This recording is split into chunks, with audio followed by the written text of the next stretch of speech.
All right.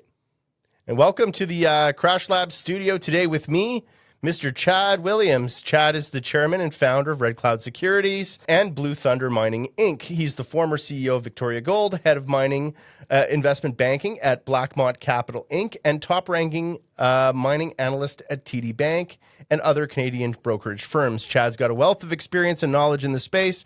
I've known Chad had the pleasure of knowing Chad now for a few years, and every time I talk to you, Chad, it's an awful treat, and I learn a ton. So really looking forward to this chat today. Yeah, likewise. I thank you for the opportunity.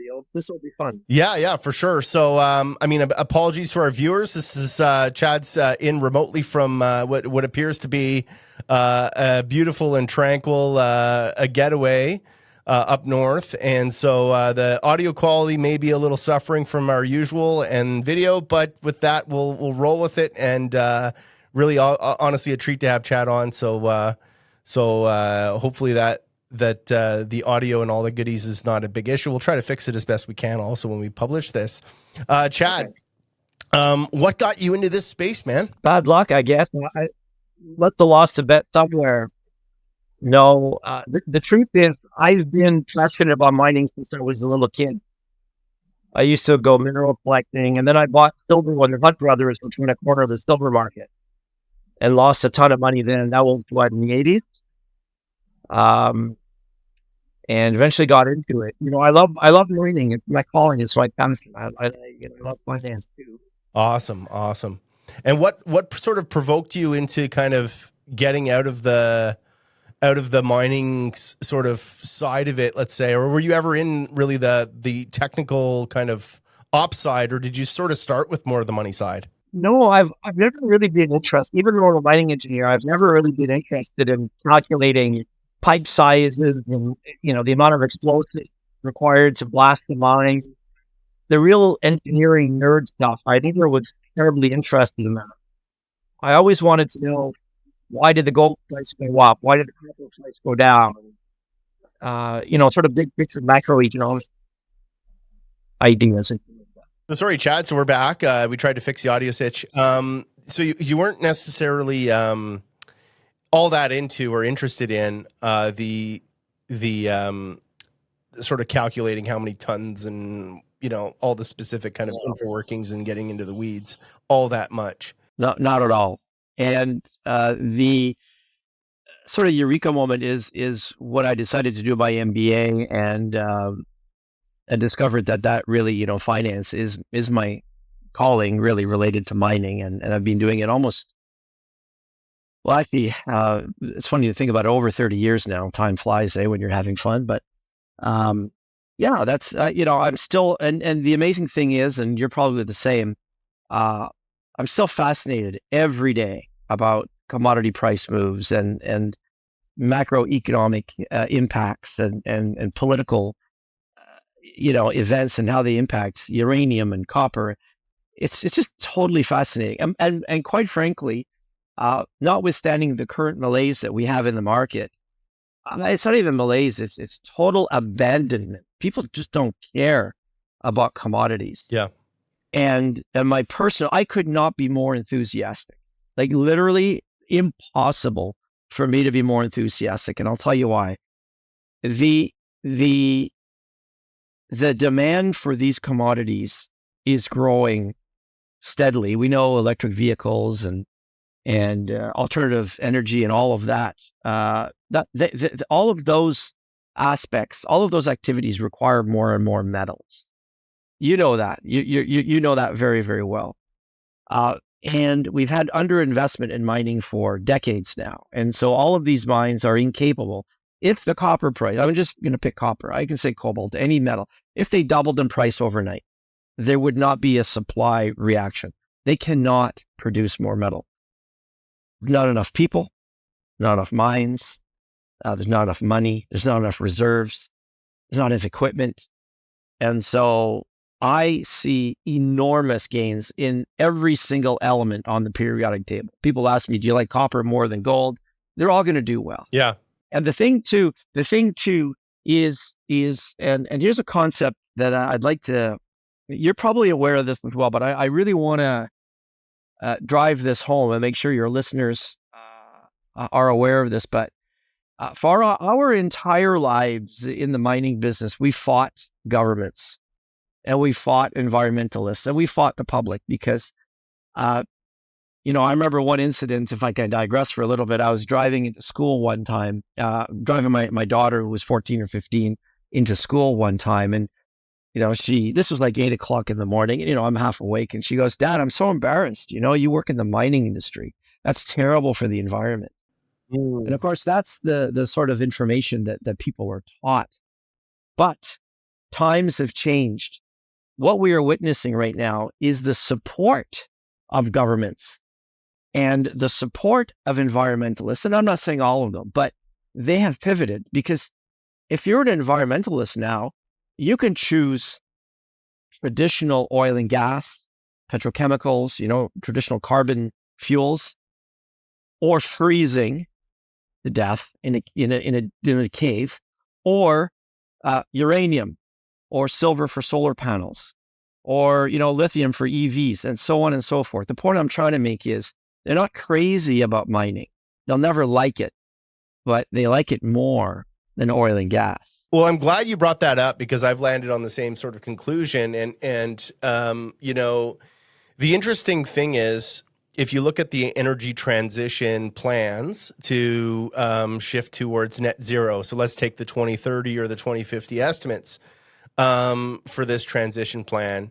There is no transition plan that doesn't involve a ton of mining, like just an exponential boom in the need for raw materials to build these, solar farms and wind turbines and things like that. And the numbers are staggering. Even the grid upgrades that need to happen, the numbers are absolutely staggering. And so if you're looking at that debate in the public sphere, in the public spectrum, between, let's say, the climate activists on one side, pushing for change and pushing for decarbonization, and then the resistors on the other side saying, which is interesting too in and of itself, because the resistance against those things isn't necessarily resisting against climate change or the need to transition off of fossil fuels. They're both saying sort of the same thing. One side's just saying, hey, we've got to think this through, and maybe nuclear and other things should be a bigger part of the plan, or we should continue to burn our fossil fuels until which time the grid can handle the changeover. And the other side saying, no, we got to shut all that down and then accelerate and build. And so kind of both sides of this equation use mining, but I find it interesting that mining still gets almost tossed around. There is some of that relic stigma of like, in the counterpoint, they'll be like, yeah, just so we're clear, your solar farms are going to take a lot of mining, and that's, a bad thing. And then the other guys are going, so anyway, we haven't got the love yet, but as you're saying, there is definitely a shift, and we're not getting the hate. That's for sure. So I think it's only a matter of time before, and the other point to note on that too is from an ESG perspective.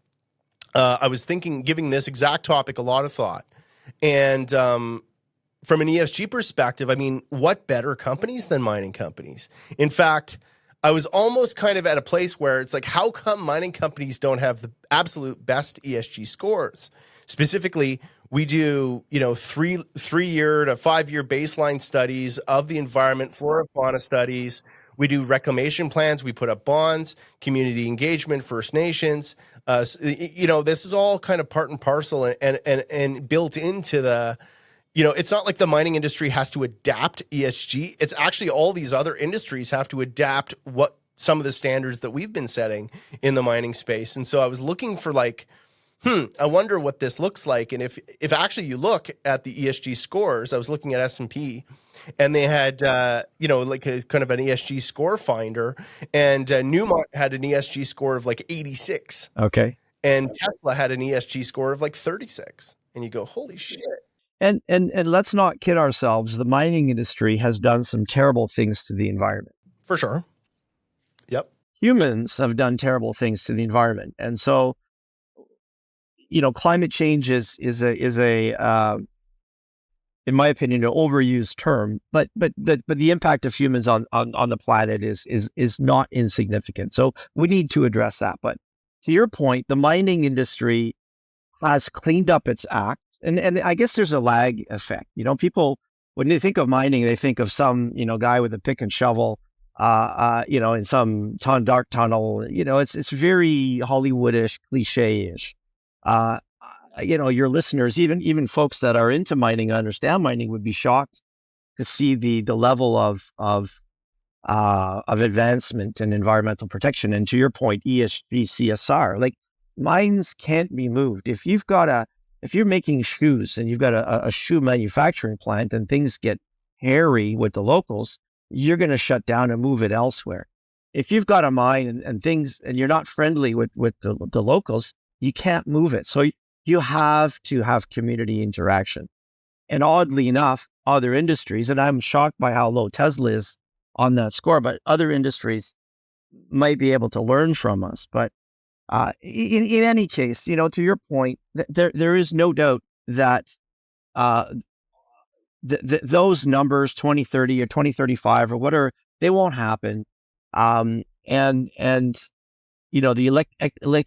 level of electrification of vehicles that, as many locations are banning the ICE, right? The traditional internal combustion engines. It just won't happen.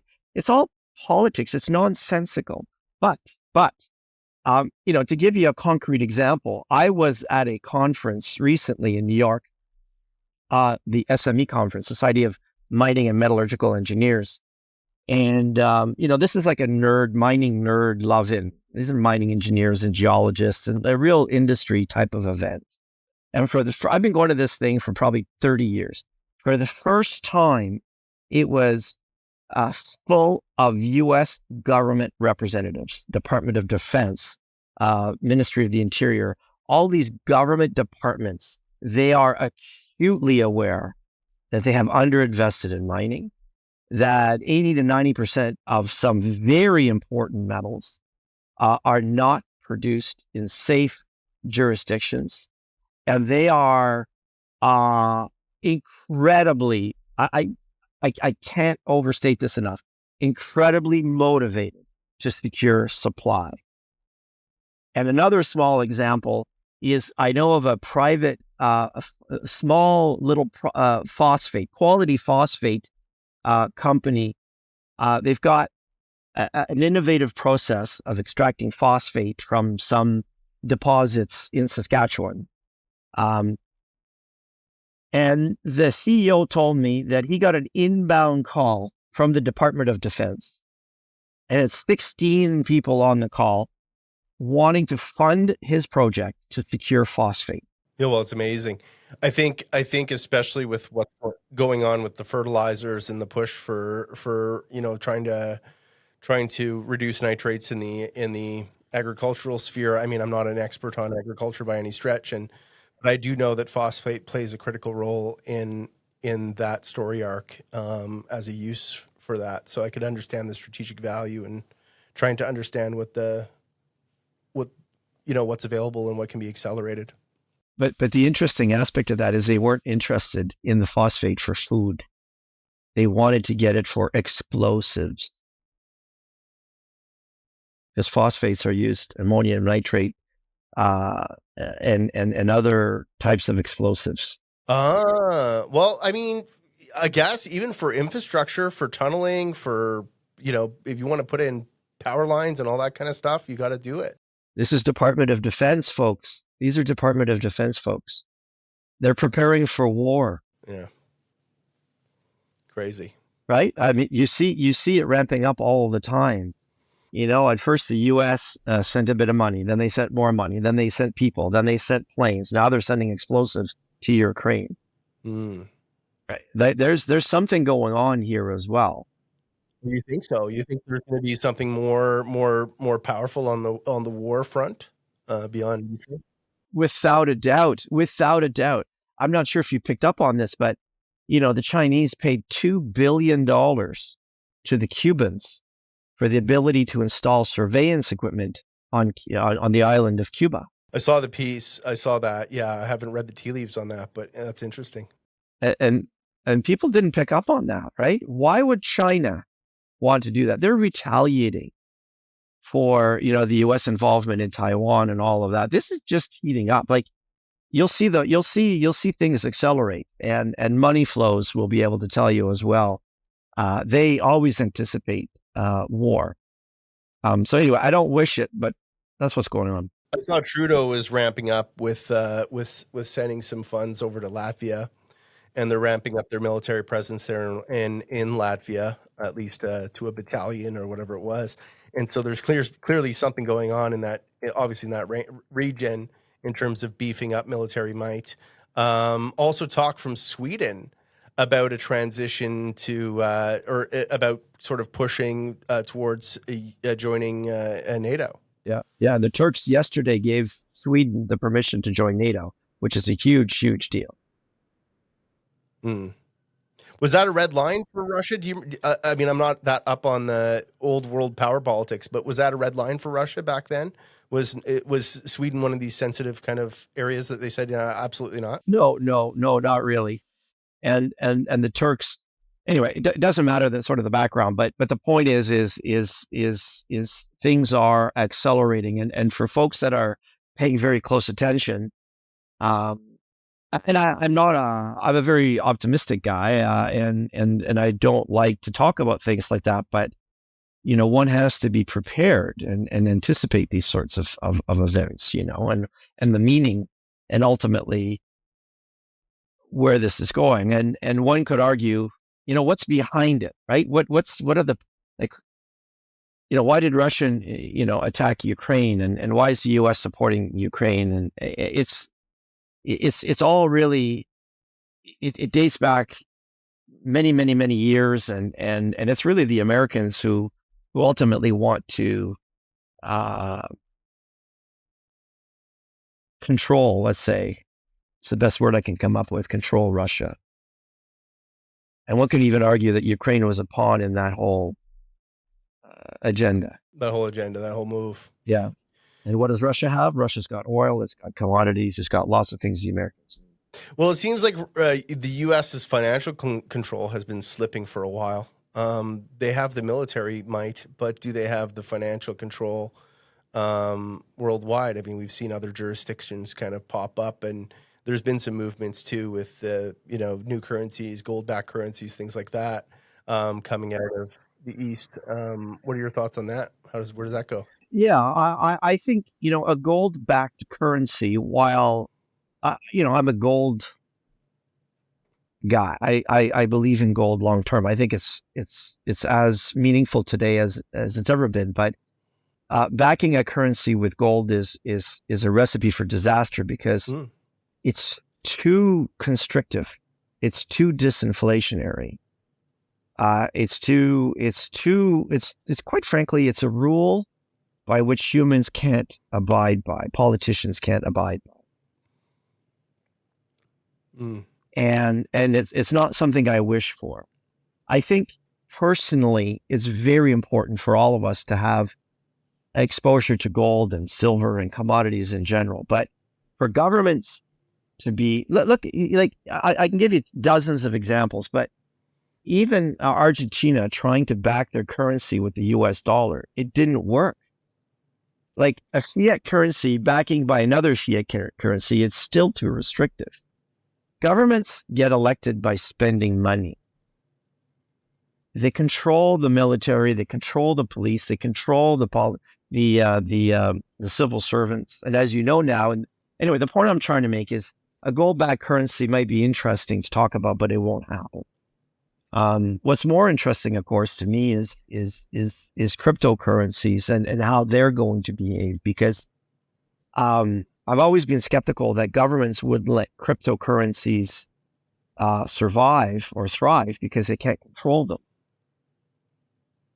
On the one hand, crypto is out of their control, and gold is too restrictive. So that's why there still will always be fiat currencies, and I think the dollar has a long way to go before it gets dethroned. And ultimately, it will be the yuan, which will be the number one currency in the world, let's say in the next 20 to 30 years. I thought, but it's going to take some time. I've had the feeling that sort of crypto's taken itself out of the races, vis-a-vis what's happened with FTX, and just, it's so far away from being institutionally adopted at this point with the volatility that it's demonstrated, and and all of that, and then all of the grift and the riffraff that exists within the broader sort of cryptocurrency market. So I've been a little apprehensive to see that kind of come in as a mainstay, but in principle, it made some sort of sense.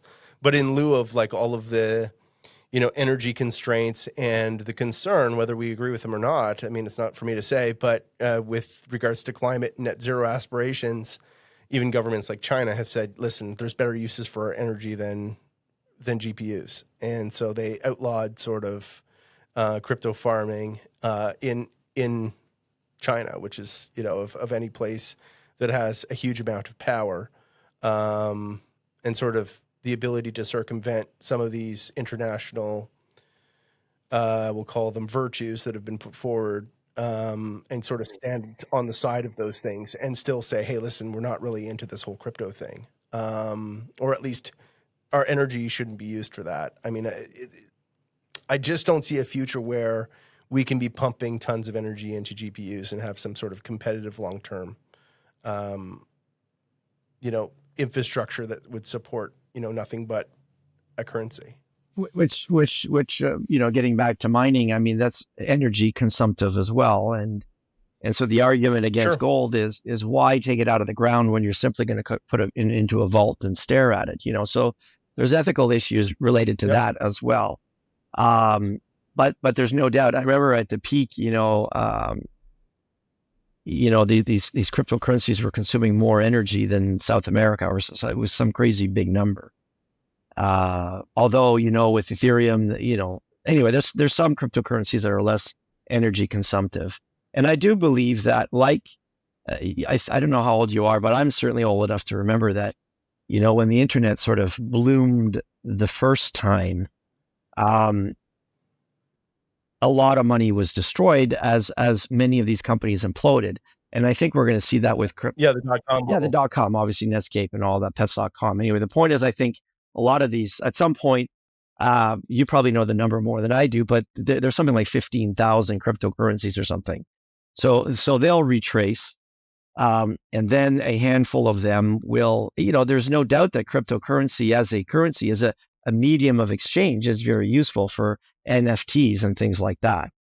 And I think, as governments track it, become more and more involved, there's going to be some sort of a hybrid system that benefits from, blockchain, crypto, but yet is backed by governments and so on. And we're seeing that, we're seeing that kind of move afoot.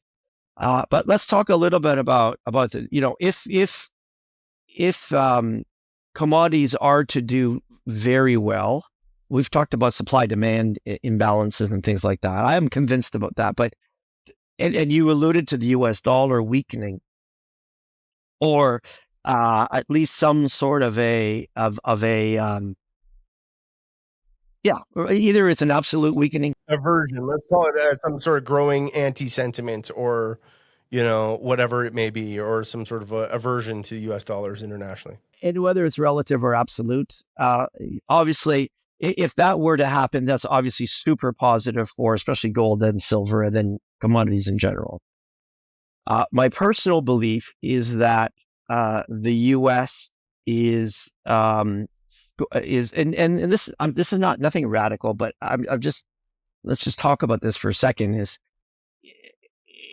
the level of debt is immense on a personal basis, on a corporate basis, on a government basis. And when rates get reset from, let's say, 0% or 1 or 2% to 8 or 9 or 10%, that crushes the value of assets. And on a commercial real estate basis, you add COVID and the fact that, the office vacancy rate is extremely high. I think that will implode the U.S. economy. I think that's happening. and it's going to bring down more and more banks, and that will crush the dollar. So do you think that other investors, I mean, obviously you're connected with, a very diverse group of people with lots of money from many different walks, being on the sort of sales marketing side with regards to promoting junior mining companies and mid-tier companies, et cetera, and connecting them with money. From your conversations with the sort of the money side of it, where do you think their mentality is with regards to this macro kind of crystal ball read that we're talking about right now? I mean, I don't think it's a huge stretch to see, like you said, the imbalances and the supply demand deficits or imbalances that we're talking about, and even speculative ones looking forward. At the same time, we've seen waning, we've got interest rates, we've got all these issues, debt. Why don't they just pounce in right now to hedge their personal positions into the mining sphere? Like what's preventing them from kind of committing to diving into the commodity space? I mean, the TSXV's been at an all-time low, and it keeps going lower. That's right. That's part of the problem. Is these supposedly smart people, and I'm one of these folks that I like to think that I have a view of things and intimate knowledge of economics and commodities and things like that. But I've been buying all the way down. I don't look so great, right? It doesn't look good when you buy something at $1.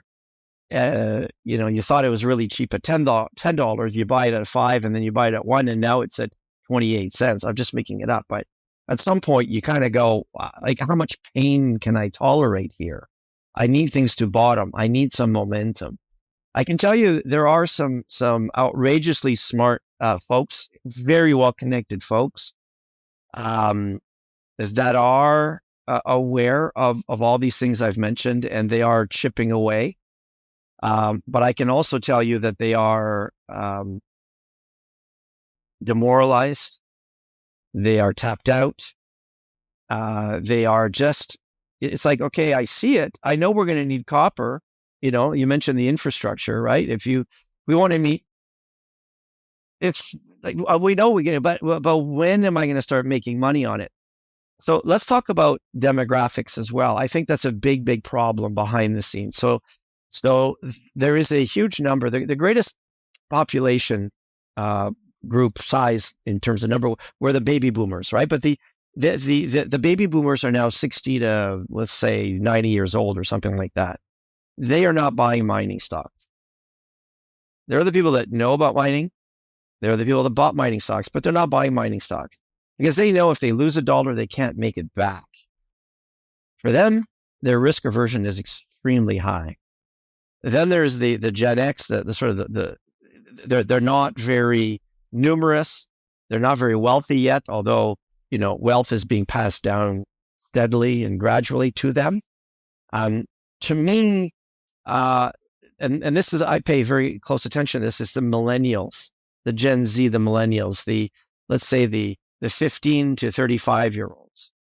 They are accumulating wealth. They don't have a lot of money yet. They're the ones that we need to buy these stocks, to buy these commodities. And you remember the analogy I used, not analogy, but the example, the true story I had about my daughter hating mining. A few years later, I said, is there any, because she'd come around and, she matured a bit. And I said, is there any way that I can get you to invest in a mining stock? And she goes, absolutely. It's simple. If you can demonstrate to me that I can make money, I will buy it. They have bills to pay too. They've got mortgages. They want to buy cars. They want to go on trips. We haven't shown them that they can make money yet. If you're less than 40 years old, you haven't seen a mining bull market. You don't know what that is. It's nuts. These stocks go up 10% a day, and it goes on for years.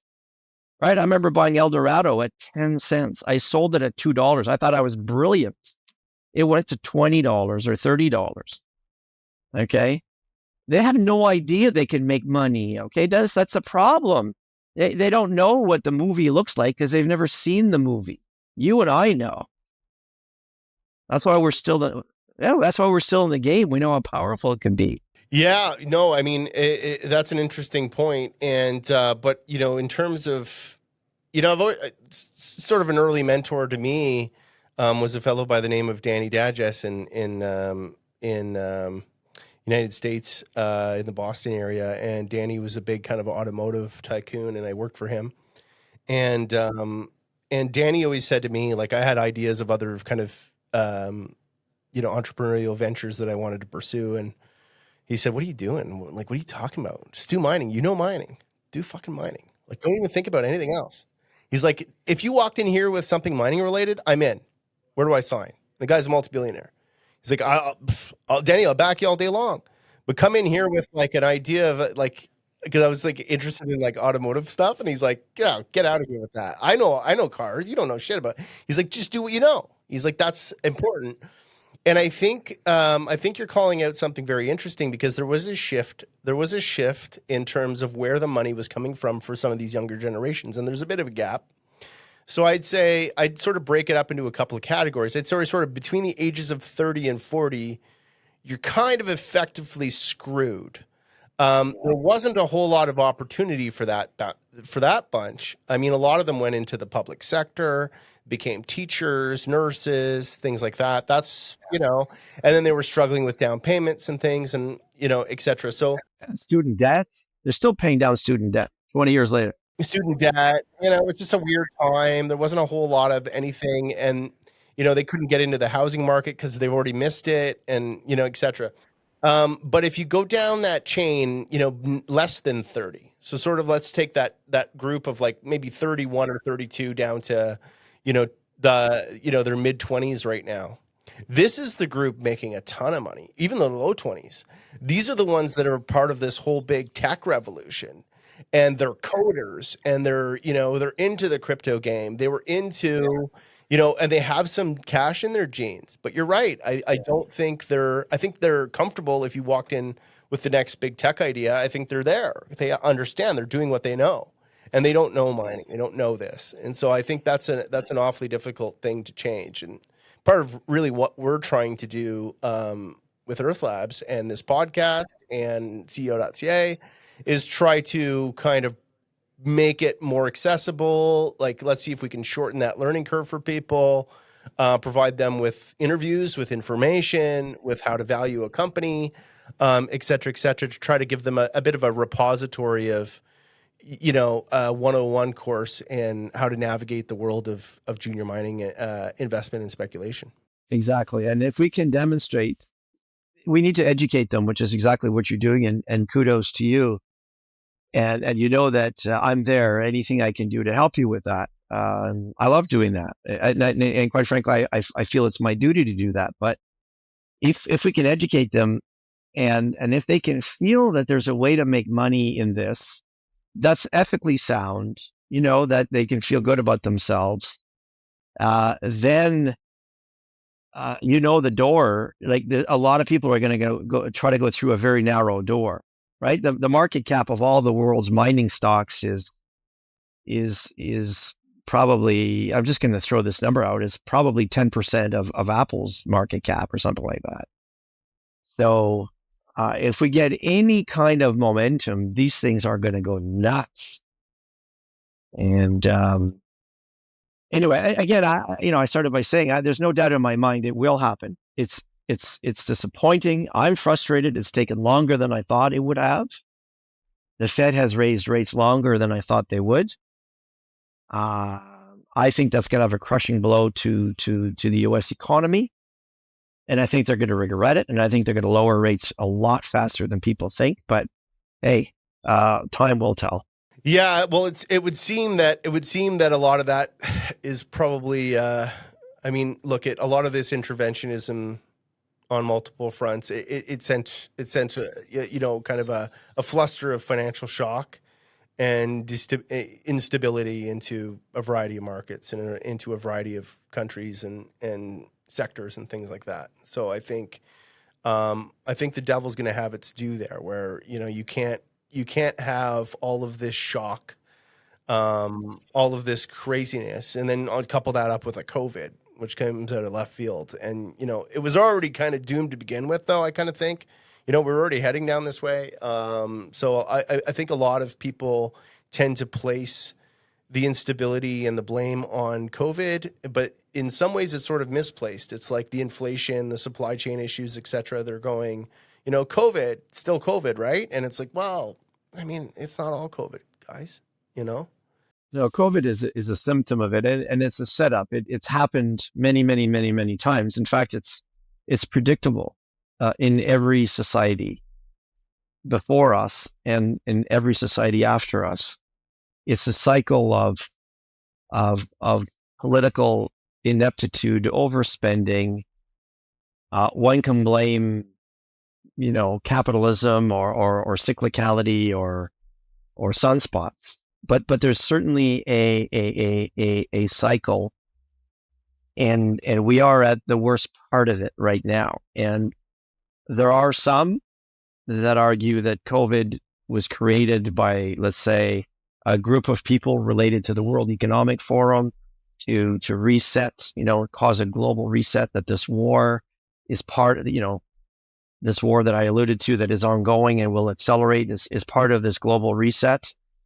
And I didn't really believe it, I would say, before, but the more I see now, it all seems to be falling into place. The level of U.S. debt, they're just, all they want to do is reset the currencies, like reset everything to zero and start from scratch again, because they are unable to continue. It's almost like an individual that spends way more than their budget, way more, and they max out their credit cards, and all of a sudden they reach a state where they just can't pay anything and they have to declare bankruptcy. Countries, if the U.S. were to declare bankruptcy once, nobody would ever lend them money. So they can't declare bankruptcy. They have to reset it in unconventional ways. Yeah, I mean, there's tons of stuff floating around vis-a-vis, and I'm not going to call them conspiracies because I'm not that. First of all, I'm not anti-conspiratorial. I sometimes when things look that way, they probably are that way. And so, let's start there. So, I mean, a lot of things we've seen a lot of conspiracies in the past that people have dismissed as nothing but conspiracies have, panned out to be many years later the truth, So, I mean, I'll keep an open mind. But I think when we talk about this younger generation, just go back for that for a second. What do you think, like for your daughter, for instance, what do you think her big worries and concerns are? Did you see, I mean, with her and her friends, things like that, did you see her kind of worrying about global geopolitics and what's going on with things? No, because I think I'm generalizing, but they are aware of it, but they are much more focused on their own personal troubled situation in terms of, can I ever buy a house? Can I ever buy a car? Can I ever pay down my student debt? Can I ever get a job that is meaningful? Can I ever get back to, and especially amongst people that are younger than her, because I have a younger daughter who's 16, but amongst that age group, it's can I ever get back to a normal social system? This has affected, there's a lot of parents that I speak to that have kids in high school, and the kids are suffering from intense mental issues related to COVID. I mean, I'm, as you can see, I'm not a young man, and being isolated for a couple of years wasn't great for me. But if I were 14 or 15 or 16, these are formative years, and I was forced to be locked up. That's going to have a long-term impact. But in any case, let's get back to the folks that do have money. The folks that have done, well on crypto and technology and cannabis and all those things. I am incredibly encouraged by their entrepreneurial spirit, by their desire to be successful and start new things. That's one of the good things about our era, if you will, or our time, is that it's actually, you're a rock star if you start a business. I remember, when I was younger, my dad didn't want me to go to university. And even though I did, it was slightly embarrassing because he wanted me to work, and then I got a job and it was great. You work for that big company and you work for 50 years. That's what you did. Yeah, it was never, and you never quit. It was always like you're dedicated to the job, and there's a union. It was like pro-union, dedicated, all that. Entrepreneurialism was not necessarily a fan flame. But now it's, hey, what can I do? What can I start? Like, and I think that's amazing. I think I am, as you know, the millennials, they are an even larger group in terms of numbers than the baby boomers, and the baby boomers changed the world. You have to look at, you don't have to look far. Movies, music, technology. It was a great evolutionary revolution, whatever the case may be. I think the millennials will do similar. I think they're just getting started. Yeah, I guess I just wonder where they float politically, because it seems like, if I was to guess, what may be pushing the pause, or at least holding the pause or the play button down on on investing capital in these tumultuous times and trying to hedge against it, maybe, of inflationary events to come, and etc. I see this a lot. It's because we have, in my view, I think there's a very polarized climate. You've got people on the right and people on the left, and then social media is doing a very good job of increasing that polarization. But then I think the young people tend to be more on the left, and then the older people tend to be more on the right, which is not new. I mean, Winston Churchill observed that. And so the question, I guess, for me is, we've seen this pendulum shift from left to right in Europe. Finland, Sweden, Germany, Italy, Spain, Greece. This is all recent. Even in the Netherlands, the PM stepped down over the weekend. I don't know if you saw that.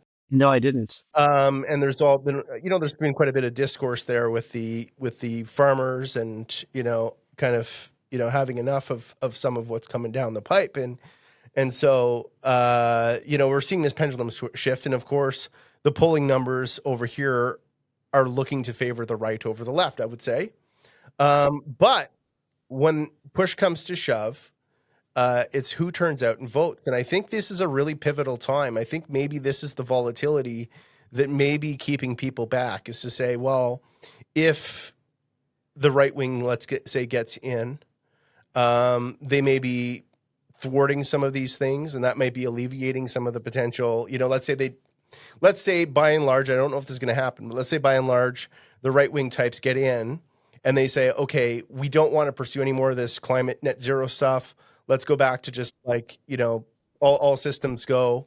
And where does that leave that whole mining push and that hedge for, if you thought lithium, thanks to, car batteries and things like this, was going to go nuts. Maybe it still goes nuts, but not a little less nuts. And same goes for copper, same goes for all this stuff. So it's still, I think, a net benefit to our industry, no matter which way this plays out. But I think the urgency and the immediacy of it may not. So I guess I'm wondering what the sentiment of that generation is. Are they placing the blame for their have-nots on these policies and these policymakers, or are they placing it on other things? I mean, you're on to something. I mean, Chile's a good example. They went left and now they're right, and you saw that in Ecuador. And there is a distrust of the left, I think. And that is encouraging to me anyway. Obviously the far right is perhaps even scarier in some ways than the far left, because the far right in some ways is more warmongering and capitalistic, and I don't like that either. But I would venture to say that it doesn't matter ultimately what politician is in place at any given time, because the The momentum is enormous in terms of EVs and the rise against oil and gas, traditional energy sources. I think there's no stopping that. You and I both agree it's not going to happen as quickly as the politicians say it. You and I agree it's going to require more mines. You and I agree that the future is bright. And quite frankly, I think the momentum is so enormous that it doesn't matter what politicians is in place. Now, here, just to kind of change topics a bit, what do you think? What do you think on? I mean, there's very few people I know that have connected as many mining CEOs with capital as you have, and so. Do you think mining CEOs are doing the right stuff today? I mean, has the playbook been played out to an extent? I mean, it's sort of a silly question. It's sort of a softball question. But what do you think we could be doing better? Is there some disconnect with the capital side, with the messaging from the mining space that's really just not landing, that they could be doing better? Is it too complicated? What can we do to do a better job? I love that question, and I thank you for that. And we could do a whole podcast about what lessons that I've learned, how to raise money and what to do and what not to do. But the number one thing, and I give you again lots of examples, but if there's one message I'd like to share with you is that we often every day we get lots and lots of there are hundreds, if not thousands, of junior mining companies all over the world, and they all need money. They don't. It's very rare, as you know, for a mining company to actually generate positive cash flow. It's a spend money business, at least, it's junior. There's nothing, you don't do anything but spend money. That's exactly right. And so it's R&D. And the number one lesson is when they come to see me, it's always about them, what they need, their budgets. I need $1 million. I need $5 million. This is always, I tell them, I say, listen, what's in it for me? Like, why would I want to buy your stock? If you can demonstrate to me a viable, rational value proposition, I'm in. I want to make money too. To my daughter's point, if you can show me how to make money on this, I'll buy it. But they're so focused on their own internal, I don't know, like attitude or approach or vision. It's almost like, I tell when I coach my CEOs, I say it's almost like a pro golfer. When they get to the tee box, they visualize the shape of their shot. It's going to be a fade, or it's going to be a hook, or it's going to be a roller. The point I'm trying to make is visualize your presentation to the investor and visualize the investor buying your stock, writing you a check. And why would they do that? There's only one reason. It's not because you're a nice person. It's not because they like the color of your eyes or they want to be part of your little club. They only want to make money. So if you can demonstrate to them how to make money, then they'll write you an infinite amount of checks. And by the way, if you can make them money, then they're going to call you and offer you money. Do you think that the presentation material is up to par, or do you think that you think that plays a role? It's terrible. It's terrible. It's all these CEOs are trained, either mining engineers or geologists, and it's way too technically detailed. It's I don't care about your geochem anomaly. I don't really care about your geophysics or if you're on strike. Is how's that going to make me money? Like, what are you going to do to make me money? And as you know, Dennis, it's an embarrassment that we have as an industry, that we have many, we call them lifestyle management teams, lifestyle CEOs. They don't give a shit about investors. They just want to, make sure that they can, go out for fancy meals and fly first class and stuff like that. They don't spend investors' money like their money, and they should. Yeah, I think something you were sort of approximating there, if I'm getting your drift, was sort of they're not creating a sense of urgency with investors on why they should buy their stock today? Not tomorrow, not in 10 years or a year from now, right? What sort of thing are you going to do with my money? How are you going to spend my money to deliver me a product that's going to make it worth more, tomorrow, or let's say this time next year or in 6 months from now? And where if I miss the boat today, I've missed my shot. I think that to me is something that's, I've kind of kept my eye on that price when I do my pitches and things. Yeah, it's and everybody has alternatives, and everybody's distracted. We all have the attention span of someone in high school, right? And there's opportunities that come all the time. Why is it that someone will invest in your opportunity as opposed to 10 other things? So it's complicated. Presentations are terrible. Most CEOs, need to work on their presentation skills.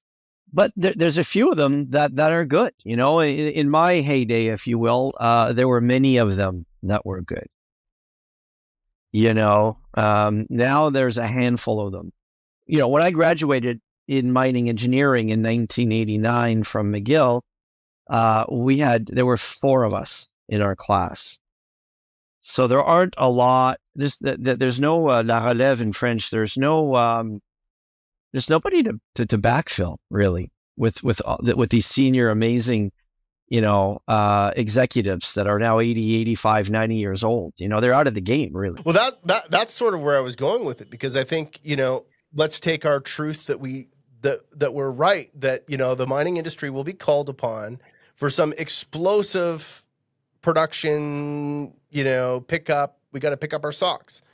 Do we have the people to rise to that challenge, And if not, what sort of people should we be looking to bring into this business? Is it people that are, I think it's, quite honestly, I think it's salespeople. I think it's people that can take a message and say, this is, I get it, you're technical, whatever, but this is how I would frame it to make this exciting for people. And the best example of that is Peter Monk and Bob Smith of Barrick Gold. They had a tiny little mine. Peter Monk was a world-class entrepreneur. Not everything worked out for Peter, of course, but he was a very sophisticated entrepreneur, and he was paired with Bob Smith, which is a legendary mining engineer, right? It's a little bit like, Wozniak and Steve Jobs, I guess, and Bill Gates and the other guy. Anyway, the point I'm trying to make is you need a highly technical person and a business person. And I think what will happen, one of the fun things, I don't know if you've noticed that too, but one of the really cool things about mining is that people like it if they are taught about it, if they are brought into it. They like it. It's an interesting business. The people are interesting. It's treasure hunting. I'm a treasure hunter. That's why I do it. For sure. That's to me, that's what makes it this most exciting ever, is treasure hunting. And the people are interesting, and you get to see different locations, and it's rare. I can't think of one example. It's rare that people that are not in mining, when they get into mining, it's rare that they leave it, unless they are forced to economically. They lose their job, or the cycle is so deep and bad that they can't stay. But that's the encouraging thing. I think we're going to attract a lot of people today that have no idea they're going to go into mining and create careers and fortunes, But right now they're doing their other jobs because they don't even know about mining. Yeah, but when it comes around, when the horn gets sounded, they will come, right? And I do think there's enough of a support system here from people with gray hair and for people with less gray hair, et cetera, to provide that functional back end to that, enthusiastic, exciting front end. And I could say negative things about the regulators, but they have made a lot of progress, and in this next cycle, and that's one thing too for your listeners to think about. Lithium's obviously had a good run here, but there will be something that is not. Maybe we know about it today, and it's not obvious, but there will be a thing that makes people go nuts for mining. And I don't know what that is. But when that happens, I think the regulators are in good shape, that they'll regulate our industry well. And then there'll be some entrepreneurs. It's actually interesting to think about who those entrepreneurs are going to be. Where are they from? Are they from Chile? Are they from Shanghai? Are they from Timmins, Ontario? Like, who are these brilliant entrepreneurs that are today designing some app that are going to pivot to mining and come up with amazing ideas? That's cool. Yeah, it's super cool. I mean, one of the things that fascinated me most, or fascinates me most, I think still in the world of mining and mining technology, and obviously Goldspot, that's what we were.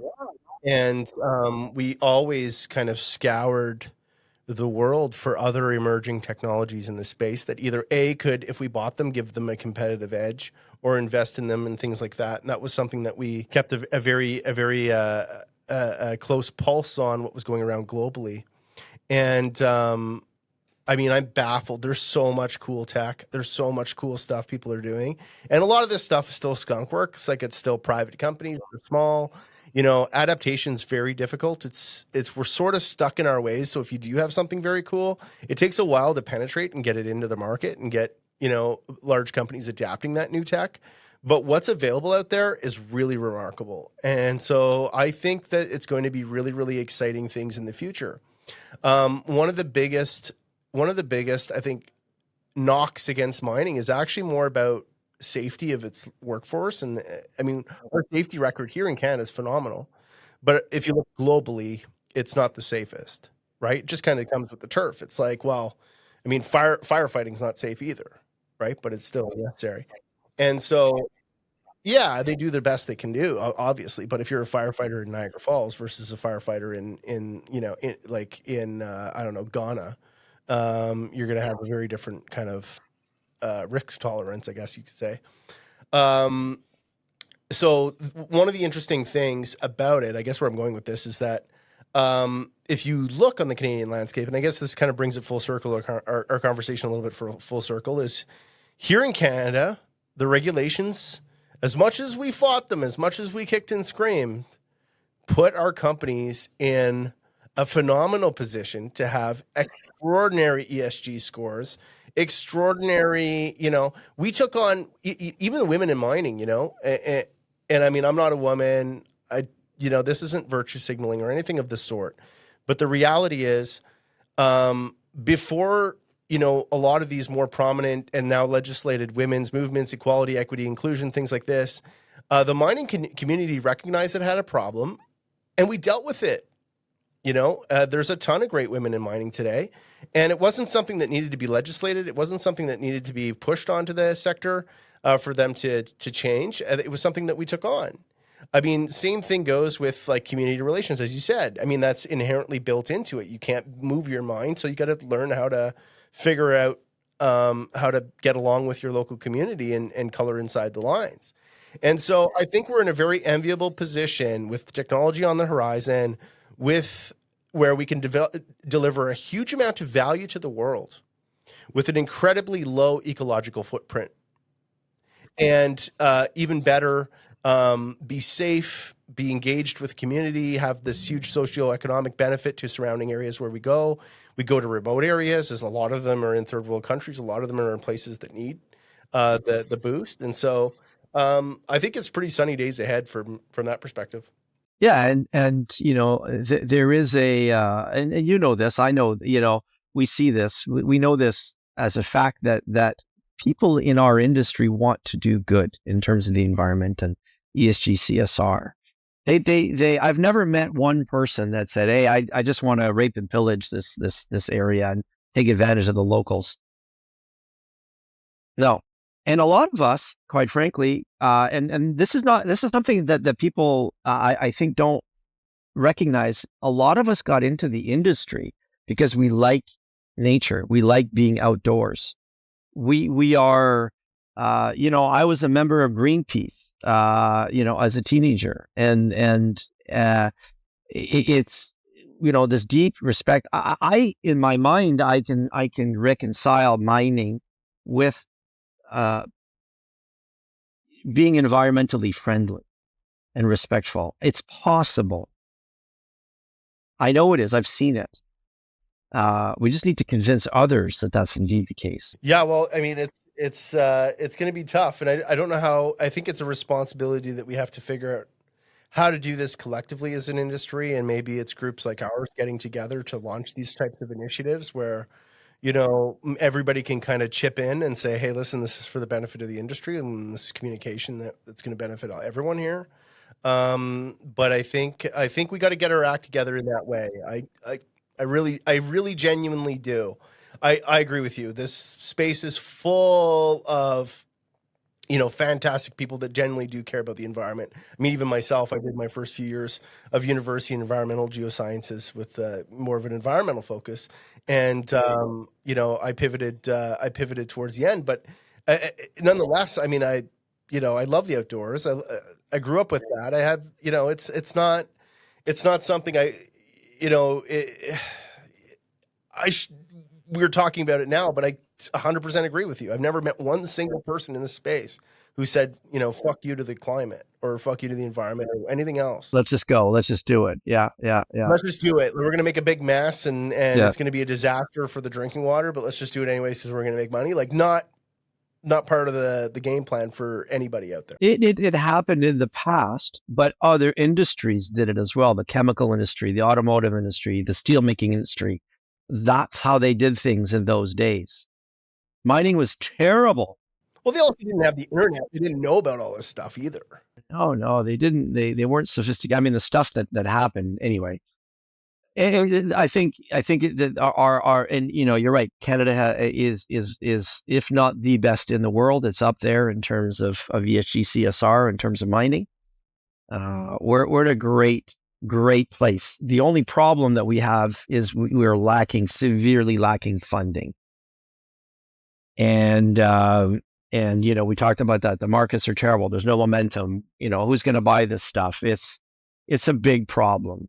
It's a big problem. Right now, the companies, the only money that's available, I call it love money. It's people that love you. It's your little circle of folks that you may have made money for in the past, or folks that really like what you're doing. But that circle is really small. It needs to be much bigger. Well, look, I mean, I'll leave you with this one. If you add up all of the market caps of all of the mining companies, public mining companies in the world, it's $2.7 trillion. Apple is $2.9 trillion. There you go. So it's about the same as Apple. Yeah. About the same as Apple. You can buy the entire material world for the price of Apple.